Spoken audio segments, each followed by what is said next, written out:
Bluetooth. We all sort of know what it means. It's the wireless technology that connects mobile phones, computers and other electronic devices. But why is it called Bluetooth?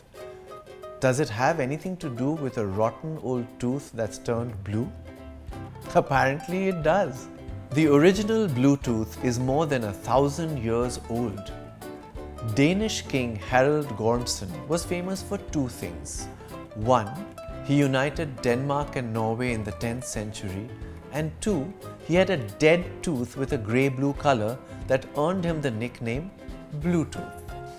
In the 90s, when companies like Intel, Nokia and Ericsson got together to standardize the technology, they gave it the codename Bluetooth because it was going to unite the PC and cellular industries just like the original Bluetooth had united Scandinavia.